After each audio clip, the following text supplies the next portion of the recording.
A bitter diplomatic spat between Canada, China, and the United States drew to a close on Friday as Ottawa released Huawei executive Meng Wanzhou, and Beijing freed two Canadians who have been held in what critics call hostage diplomacy.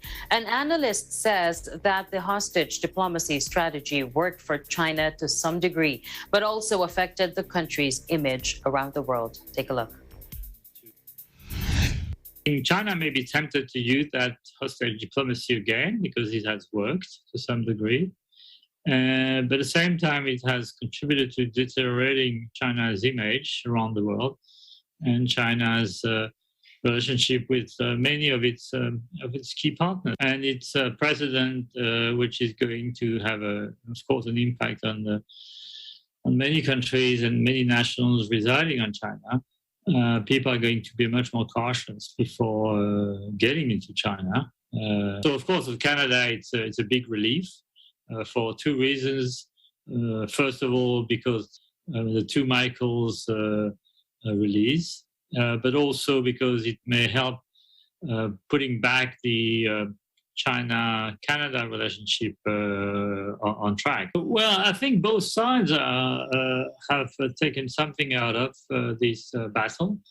The U.S., because, as I said, Meng Wanzhou recognized that her case was a criminal case, and there were some wrongdoings made by Huawei and by herself, particularly in hiding Huawei's connection to Iran and then the financial connections to Iran. And that's something which, of course, could have led her to be extradited and prosecuted in the US. Well, I think China is going to declare, to turn Meng Wanzhou's release into a big victory, a diplomatic victory.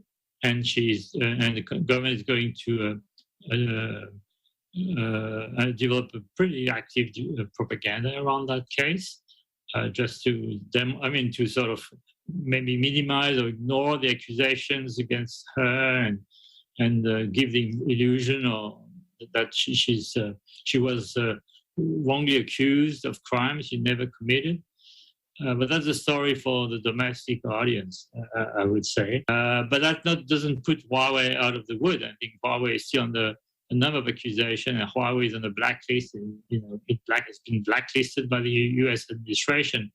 And Huawei has become, as a company, has become a real issue and security issue in many countries, including in Canada.